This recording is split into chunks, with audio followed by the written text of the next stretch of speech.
En este vídeo tratamos un tema muy importante que guarda relación con la denuncia colectiva contra la tecnología 5G en los tribunales de justicia europeos. Para ello, vamos a comenzar exponiendo una mínima información sobre la genotoxicidad desde un punto de vista biológico para finalmente enlazarlo en el ámbito jurídico y así poderlo relacionar en el tema a exponer con la denuncia de la plataforma QAE en los tribunales europeos. La genotoxicidad es la capacidad para causar daño al material genético por agentes físicos, químicos o biológicos. El daño en el material genético no solo incluye al ADN, sino también a aquellos componentes celulares que se encuentran relacionados con la funcionalidad y el comportamiento de los cromosomas dentro de la célula. Ejemplos de esto último son las proteínas que intervienen en la reparación, condensación y descondensación del ADN en los cromosomas u otras estructuras como el uso mitótico, responsable de la distribución de los cromosomas durante la división celular, que este daño puede ser de tipo mutágeno o carcinógeno.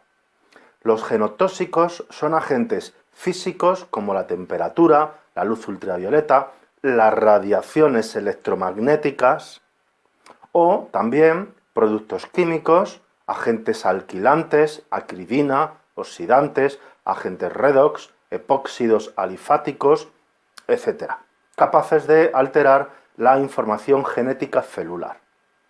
En este vídeo vamos a tratar los genotóxicos como agentes físicos en el ámbito de las radiaciones electromagnéticas. Comprobarás cuando termine este vídeo la íntima relación que tiene la genotoxicidad con la denuncia contra la tecnología 5G en España que va a presentar la plataforma QAE en los tribunales europeos. Por mucho que se quiera ocultar, hay un abundante y abrumador volumen de material científico que señalan problemas de salud asociados a las telecomunicaciones inalámbricas. Como voy a exponer a continuación, se puede concluir que las investigaciones patrocinadas por la industria de las telecomunicaciones nunca encuentran efectos biológicos adversos para el ser humano, mientras que todos los trabajos independientes confirman efectos negativos cada vez con mayor frecuencia. La plataforma QAE dispone de la mayor base de datos conocida al momento de estudios, trabajos de investigación, tesis doctorales, etc. Un elevadísimo volumen de material que está a vuestra disposición de todo el público en nuestra página web. Tanto los experimentos en laboratorio como los cultivos celulares, tanto con animales y epidemiológicos en humanos, ya han confirmado sobradamente que los campos electromagnéticos generados por las telecomunicaciones tienen efectos negativos en el funcionamiento biológico de los seres vivos. Y esto que acabo de decir es precisamente el objeto de la preocupación que surgió en la política europea y que motivó para realizar investigaciones independientes y por diversas vías y no relacionadas entre sí. Para ello, la Unión Europea financió con 2 millones de euros un proyecto conocido como REFLEX, por su acrónimo de Risk Evaluation of Potential Environmental Hazard from the Energy Electromagnetic Fields Exposure Using Sensitive In Vitro Methods, lo que podría venirse a traducir como evaluación de riesgos de peligros ambientales potenciales de la exposición a campos electromagnéticos de baja energía utilizando métodos sensibles in vitro, más o menos. Para ello, y con el objetivo de lograr la mayor independencia e imparcialidad posible, se encargó este importantísimo proyecto que se inició hace 2 décadas a un grupo de 12 equipos de investigación de 7 países de la Unión Europea, entre los cuales se encontraba España a través del equipo de investigación de bioelectromagnetismo del Hospital Ramón y Cajal. El objetivo de este proyecto era investigar los efectos no térmicos de los campos electromagnéticos de baja frecuencia, así como de las radiofrecuencias sobre las células in vitro a nivel molecular con niveles de exposición por debajo de los límites que se consideraban seguros por las directrices de los organismos internacionales de hace 2 décadas. Bien, el proyecto se inició en febrero de 2020, bajo la dirección del doctor Frank Alkofer, doctor en bioquímica del Instituto Max Planck de Múnich, y con una duración prevista de 43 meses, con la entrega de un informe preliminar en un plazo no superior en los 3 primeros años. Así pues, el 31 de enero del 2020 se entregó un informe de 290 páginas en el cual se concluye unos resultados demoledores. La radiación de los teléfonos móviles a los niveles autorizados en aquella época provocaban efectos genotóxicos. Tras estos resultados, su relación con el cáncer y las enfermedades neurodegenerativas era más que sospechosa y evidente. Hay que tener en cuenta una premisa básica y fundamental. La física puede decirnos cómo la energía electromagnética actúa a niveles de la materia y de las partículas, pero no puede predecir cuál va a ser la respuesta biológica de los organismos vivos. Este trabajo fue publicado por la Unión Europea el 31 de mayo de 2004 y actualmente está traducido por la plataforma QAE con carácter perito forense, pues forma parte de la denuncia colectiva que vamos a presentar en los tribunales europeos. Presta atención a este breve vídeo del doctor Frank Alkofer que luego seguiré explicándote.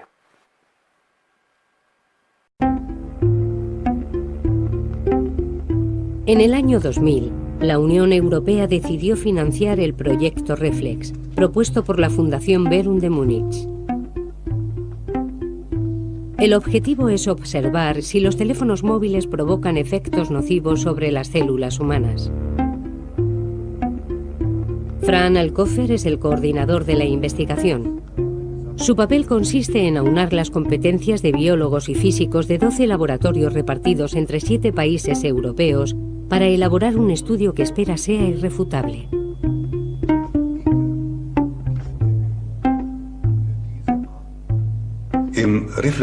Con el proyecto Reflex hemos intentado saber si las ondas de los teléfonos móviles podían generar efectos biológicos por debajo de los límites legales. 4 años más tarde, Alkofer presenta un informe que se centra en los resultados más alarmantes.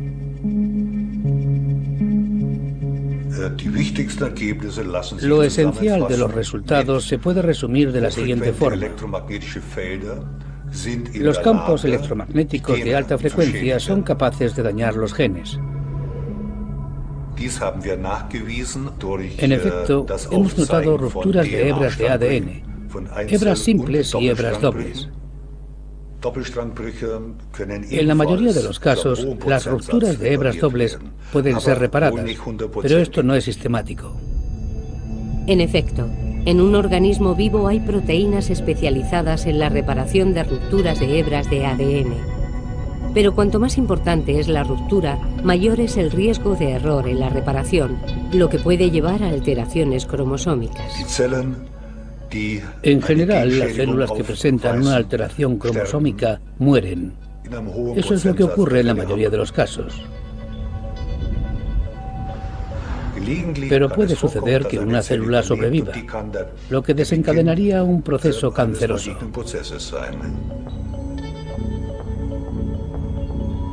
La capacidad de las ondas microondas para romper hebras de ADN, incluso a través de procesos indirectos, provoca el escepticismo de numerosos investigadores. Los resultados de Alkofer son controvertidos y, a pesar de sus alertas, no obtienen ninguna reacción de la Unión Europea, que fue quien encargó el estudio. Yo no trato de demostrar que las ondas de los teléfonos móviles son nocivas para la salud. No es ese mi objetivo. Con mis colegas que piensan como yo, intentamos saber si hay efectos o no los hay. En el 2008, Alkofer pide a la Unión Europea que le vuelva a financiar para poder verificar los resultados que ya ha obtenido y ver si los efectos observados sobre las células in vitro se muestran también en los seres vivos. Creo que este estudio no va a ser financiado. ¿Por qué? Es difícil de decir. Si la Unión Europea ha encontrado un estudio mejor sobre el tema, me alegro. Pero no lo creo. Hasta aquí la exposición preliminar. Ahora entramos en materia jurídica. El proyecto Reflex comenzó a sufrir ataques por parte de la industria de las telecomunicaciones. El lobby de la telefonía móvil mueve muchos billones con B y no podía recibir un duro ataque tan sólido como el relatado, y sobre todo viniendo desde una institución de tal envergadura como es la Unión Europea. Para ello, la mafia de la telefonía móvil puso al frente de este enfrentamiento al profesor Alexander Lerch, de la Universidad Privada Jacobs en la ciudad alemana de Bremen, la cual está financiada por la multinacional Vodafone. Este profesor de biología, especializado en zoología, fue la voz utilizada por la industria de las telecomunicaciones para desacreditar los resultados del estudio Reflex y a sus autores. Sus argumentos fueron una de las razones por las que los gobiernos y las autoridades de todo el mundo clasificaron, hace 2 décadas, tal y como está hoy, la radiación electromagnética del teléfono móvil, considerándolos inofensivos para la salud de las personas, autopermitiéndose abandonar cualquier política de prevención hacia el usuario. Bien. La cobertura que se dio por parte de los medios de comunicación fue la de trivializar y desacreditar el estudio Reflex. Hay que tener en cuenta que gran parte de los ingresos de estos medios provienen de la industria de las telecomunicaciones. Por lo tanto, la mayoría de las veces solo son propaganda interesada. El profesor Lerch emprendió una dura batalla de desacreditación contra el proyecto Reflex. Incluso llegó a publicar un libro en el año 2008 dando conferencias poniendo a la comunidad científica bajo el daño reputacional con mentiras y falsedades, hasta que en el año 2014 terminó siendo denunciado por los miembros del equipo científico que integraron el proyecto Reflex, denuncia encabezada por la doctora Elisabeth Kratochvil. También se denunció a la editorial Verlag OHG, propietaria de la revista Labor Journal, en la cual el profesor Lerch estuvo publicando sus calumnias y sus mentiras. Mientras tanto, los acusados movilizaron a científicos de varias universidades alemanas y austríacas, incluido el rector de la Universidad Médica de Viena, el profesor Wolfgang Schut, para que testifiquen ante el tribunal en contra del proyecto Reflex. La fecha del juicio fue el 19 de diciembre del 2014. Finalmente, fue condenado por el Tribunal de Hamburgo. El tribunal dio la razón a los denunciantes, a los técnicos y científicos del proyecto Reflex, condenando al acusado y a la revista, al profesor Alexander Lerch, por difamación, injurias y además le obligó a difundir dicha condena en todas las revistas y en todos los medios de comunicación donde fueron difundidas estas difamaciones, retractándose de dichas y prohibiéndole al tribunal a que repitiera estas acusaciones de falsificación, ya que los resultados del estudio Reflex están totalmente confirmados por el tribunal. En el proceso judicial se pudo constatar que el profesor Lerch fue jefe del Comité de Radiaciones No Ionizantes de Alemania y de la Comisión de Protección Radiológica, conocida como SSK, la cual estaba financiada por la industria de las telecomunicaciones. Conclusión: el proyecto Reflex es verídico, cierto e irrefutable. La radiación electromagnética de la telefonía móvil causa daños al ADN y a las células, pudiendo originar enfermedades, incluso el cáncer. ¿Cuál fue el motivo de tal obsesión por difamar contra el proyecto Reflex? En el informe preliminar del año 2003 de la Unión Europea, el conjunto de científicos encargados de elaborarlo concluyeron que la radiación electromagnética de los teléfonos móviles generaba genotoxicidad en las células. En este vídeo que ponemos a continuación, de solamente 2 minutos, puedes escuchar las declaraciones de una de las investigadoras del Hospital Ramón y Cajal asignadas al proyecto Reflex. Doctora Trillo, quien más tarde explica que con los resultados que han obtenido hasta el momento, se puede asegurar que las emisiones de la telefonía móvil provocan alteraciones celulares y modificaciones en el ADN, por debajo incluso de los niveles recomendados por el propio Consejo Europeo. Responden con daños a nivel del ADN, también responden con incremento en la expresión génica y proteica de proteínas como puede ser las heat shock proteins, que son las proteínas de choque. También responden con incrementos en generación de radicales libres. Es decir, son respuestas intracelulares, pero que no sabemos hasta qué punto se pueden traducir, como he dicho, en respuestas funcionales celulares, porque no se ha ido mucho más allá. Durante las próximas semanas, la plataforma QAE irá haciendo más publicaciones periódicas sobre este asunto tan importante y que forma parte de la denuncia colectiva que vamos a presentar en los tribunales europeos para que se detenga la tecnología 5G en España. Solicitamos su moratoria y la activación del principio de precaución establecido en el artículo 191 del Tratado de Funcionamiento de la Unión Europea.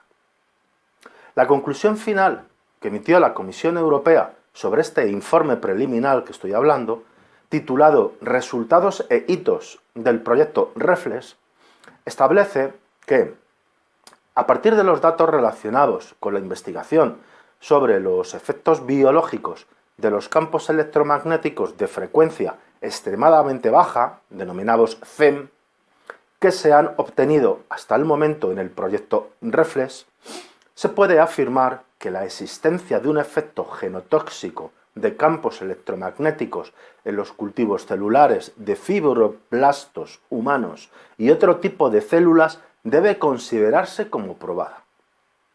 Los campos electromagnéticos producen roturas de cadenas de ADN a un nivel significativo y a una densidad de flujo tan baja como 35 microteslas. Y existe una fuerte correlación entre el aumento de roturas de cadenas de ADN simples y dobles y el aumento de frecuencias de micronúcleos. La respuesta genotóxica a campos electromagnéticos es diferente de un tipo de célula a otro y entre los mismos tipos de células de diferentes individuos. Los campos electromagnéticos activan la reparación del ADN en fibroblastos humanos. Sin embargo, la reparación del ADN no está libre de errores, como lo demuestran las aberraciones cromosómicas después de la exposición a campos electromagnéticos. También hay evidencia de que estos alteran la expresión de genes en varios sistemas celulares. Se encontró este fenómeno al diferenciar las células madre embrionarias de ratones si las células madre eran deficientes en el gen llamado P53. Estos datos nuevamente indican que pueden estar en el trasfondo genético si las células responden o no a campos electromagnéticos, dado que la densidad de flujo tenía que ser tan alta como 23 microteslas antes de que se pudiera observar una diferencia significativa entre las células madre expuestas y las expuestas simuladamente, por lo que aún no está claro cómo evaluar la relevancia biológica de los hallazgos. No se observaron diferencias claras e inequívocas en la síntesis de ADN, el ciclo celular, la diferencia celular, la proliferación celular y la apoptosis entre las células expuestas y las expuestas simuladamente de diversos orígenes después de la exposición a campos electromagnéticos. Con respecto a estos campos de radiofrecuencia, también está comprobado que la radiación de radiofrecuencia produce efectos genotóxicos en células vivas. Por ejemplo, las células HL60, una línea celular promielocítica humana, responde a la exposición a campos electromagnéticos a un SAR por debajo de 2 vatios kilogramo, el límite de seguridad actualmente válido, con un aumento significativo de roturas de cadenas de ADN simples y dobles y frecuencias de micronúcleos. También se encontró un aumento comparable en las roturas de cadena de ADN con fibroblastos humanos y células de la granulosa de ratas con valores similares de SAR. Además, Los CEM, los campos electromagnéticos con un SAR de 1,5 vatios kilogramo, regula al alfa la expresión de genes tempranos en células madre embrionarias deficientes, pero no en células sanas silvestres. Después de reducir el SAR, ya no se observó ningún efecto sobre los niveles de expresión de estos genes. De nuevo, si las células madre embrionarias responden o no a los campos electromagnéticos de radiofrecuencia depende de su trasfondo genético y, por supuesto, también de la fuerza del campo magnético aplicado. Se obtiene evidencia adicional de que los campos electromagnéticos pueden alterar la expresión de genes, proteínas en un estudio en una línea celular endotelilial humana. Por lo tanto, los datos muestran que la exposición a los campos electromagnéticos cambia la expresión de proteínas de numerosas, a la vez que en gran parte no se identifican. Hay más datos disponibles que sugieren que la exposición a campos electromagnéticos disminuye la expresión del receptor denominado FGFR1 para el factor de crecimiento básico de fibroblastos, en células de neuroblastia humano y en células madres neuronales. El informe de la Comisión Europea termina con el apartado denominado beneficios y beneficiarios. Este, más o menos, viene a establecer lo siguiente: que el proyecto REFLEX tiene una serie de implicaciones sociales, tecnológicas y económicas. Primero de todo, los datos obtenidos hasta ahora demuestran claramente que ya no es apropiado afirmar que los efectos adversos para la salud que emanan de los campos electromagnéticos pueden excluirse con gran certeza. Los datos que se aportaron en la actualidad no excluyen ni confirman un grave riesgo para la salud debido a los campos electromagnéticos, pero ofrecen una base sólida para futuras investigaciones que se necesitan y con urgencia, a pesar de haberse interrumpido el proyecto REFLEX en aquel momento. Los estudios epidemiológicos deben mejorarse considerablemente antes de que sus resultados puedan ser aceptados como prueba final de si los campos electromagnéticos son o no un factor ambiental de importancia que causa enfermedades. Mientras exista esa incertidumbre, los datos del proyecto REFLEX pueden promover la recomendación de reglas de comportamiento para la población y sobre todo para las industrias expresadas en pautas claras y convincentes que podrían influir tanto en los hábitos de consumo como en los productos de consumo tecnológico.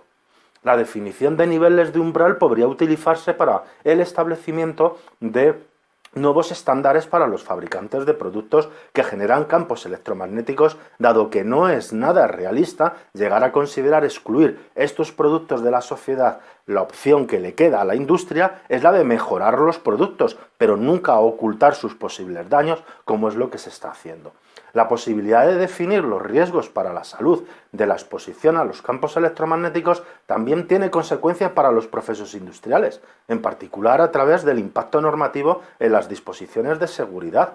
Podría dar lugar a tecnologías de proceso nuevas y modificaciones de las mismas a cambio en la industria en cuestión, pero el establecimiento de nuevos estándares también ofrece oportunidades para que las industrias más avanzadas obtengan ventajas competitivas.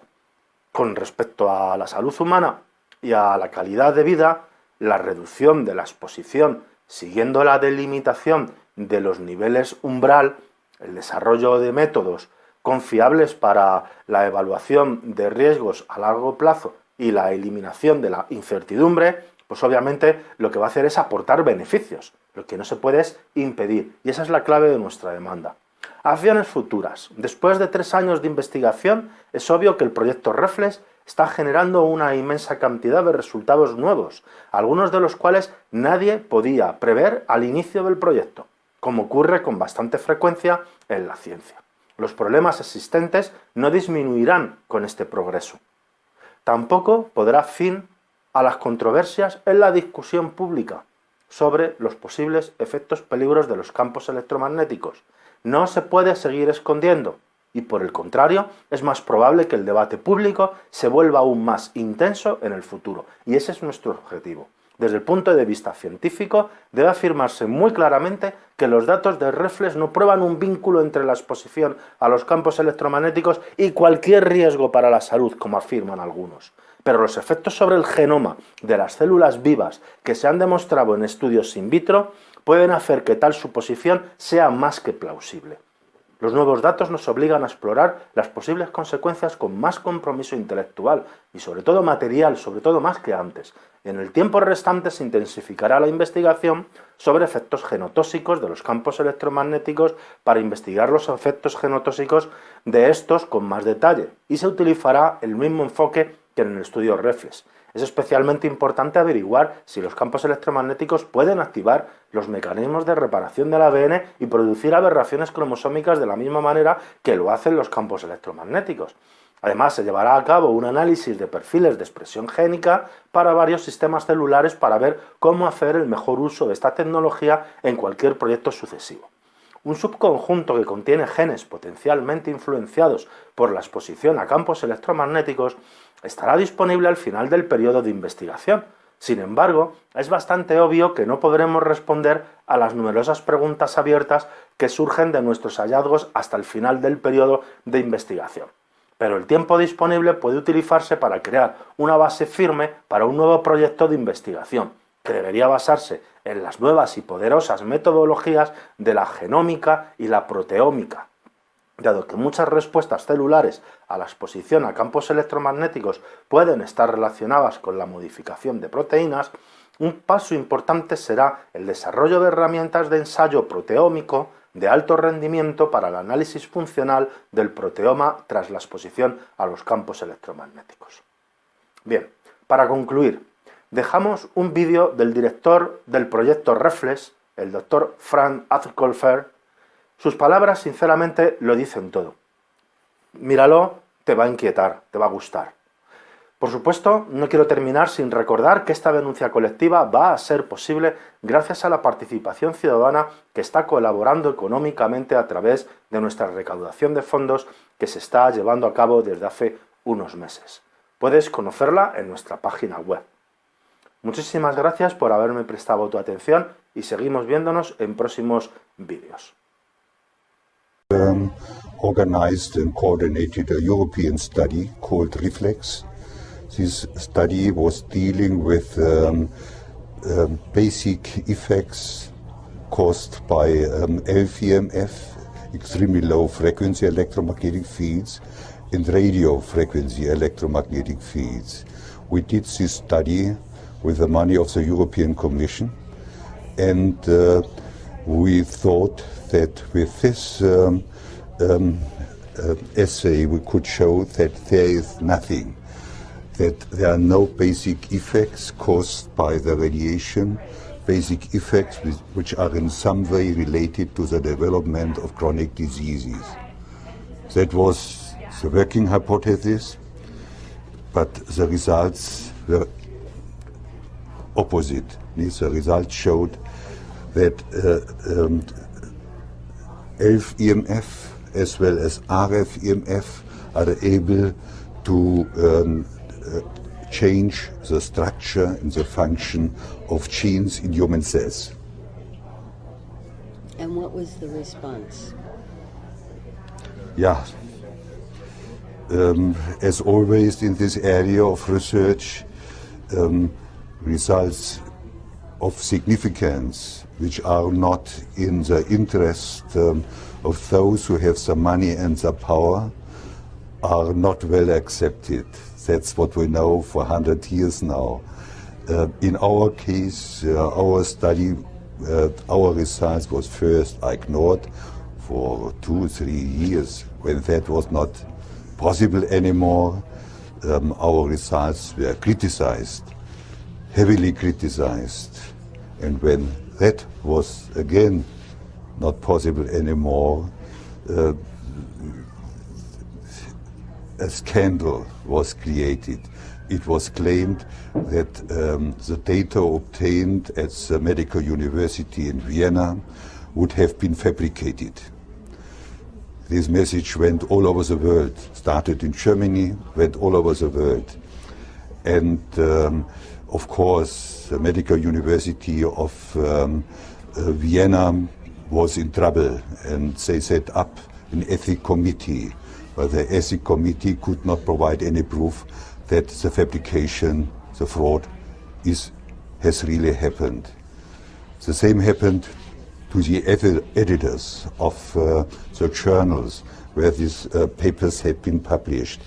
They were also under heavy pressure, which an editor is not interested to publish a paper which has been fabricated.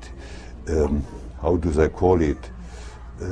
Anyway, they have also asked their reviewers, is it possible that these data are fabricated? And the answer of the reviewers was again no. That means, in spite of the heavy pressure on the University of Vienna, on the editors of two reputable journals, Mutation Research, for example, the other one, International Archives of Occupational Health,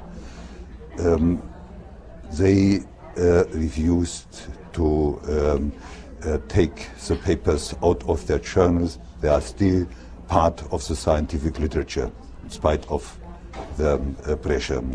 And of course, for us, for the authors of these papers, it was an experience which they will never forget in their life.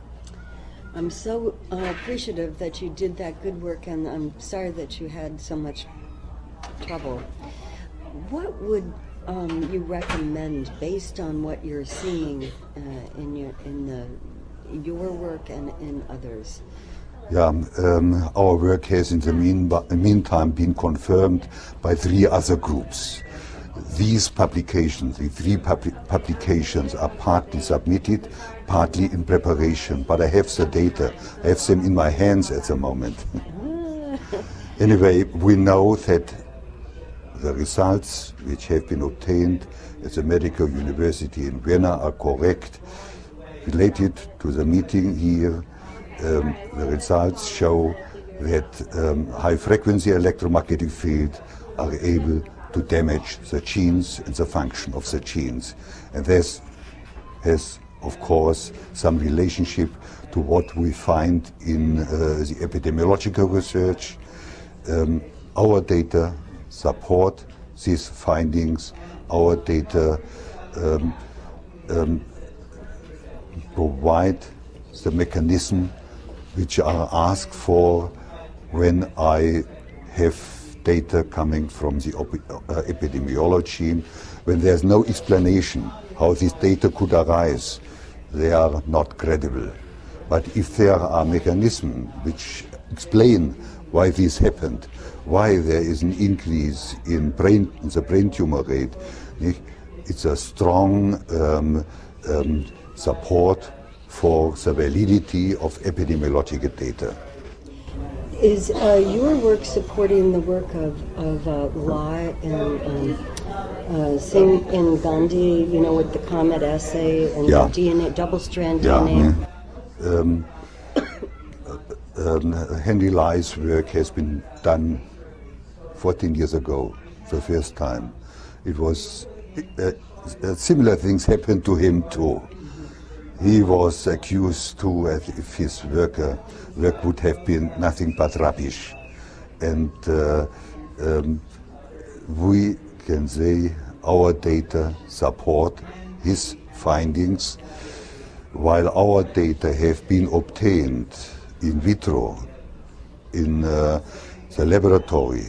His data have been obtained in living animals and are even more important as compared to others. But both set of data, his and ours, support the epidemiological finding, give them credibility. That is it. And that's the reason why his data, our data, have been treated so badly. And what would your bottom line recommendation to the layperson who is concerned about cell phones? Yeah, my opinion is, at the moment, we cannot be sure whether the mobile phone radiation causes cancer or other diseases, maybe even more important, Alzheimer's disease. There are some indications, no proof. We cannot be sure that this is the case, but it seems to be possible.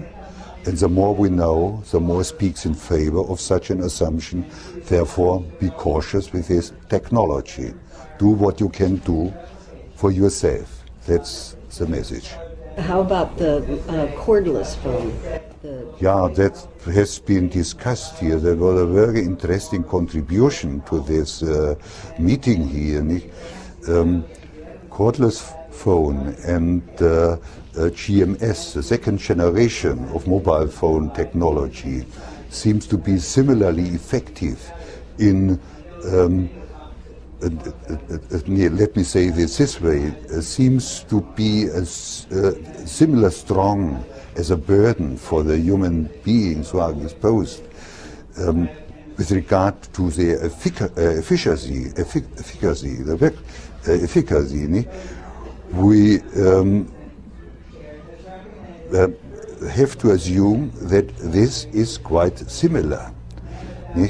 On the other hand, going a step forward, going to the brand new third generation of mobile phone radiation, to the UMTS technology, there seems to be a lower impact on the human brain using the mobile phone. But on the other hand, our study is showing that the effect on the genes and the gene function seems to be much stronger, in our hands, about 10 times stronger. Chronic exposure to low levels is... We do not know much about the radiation coming from the base station. This meeting here is dedicated to the mobile phone radiation. And from what I have learned here and what we have contributed ourselves, the advice must be cautious. Consider the precautionary principle, that is what the governments, what the industry should accept. And how about for children? Yeah, that is a special problem. Badly investigated so far.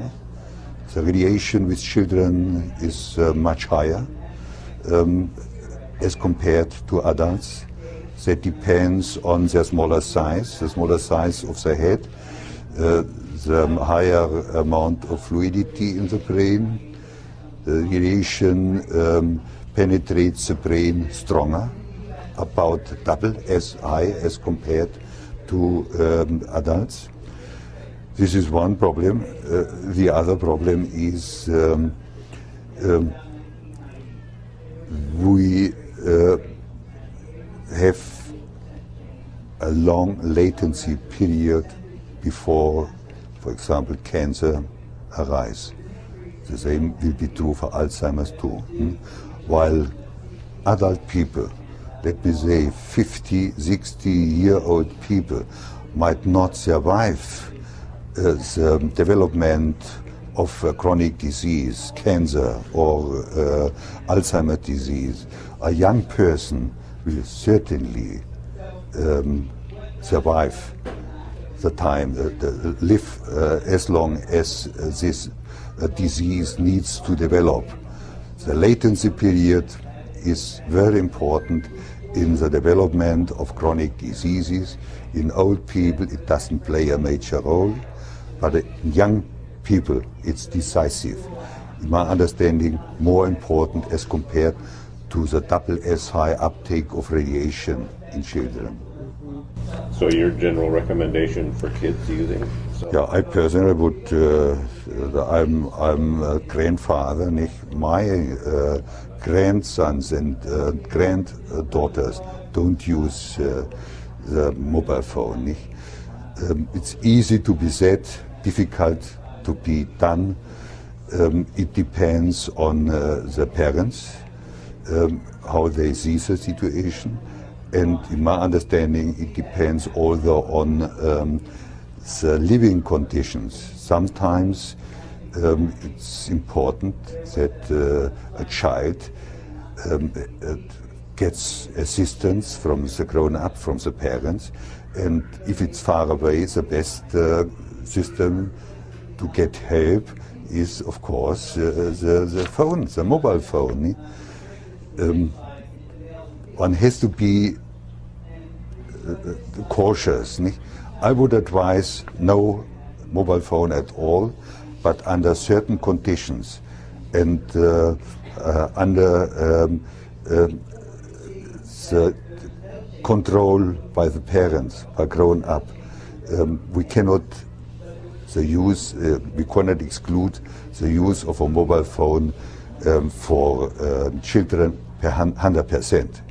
But we should lower the use as much as possible. Thank you so much.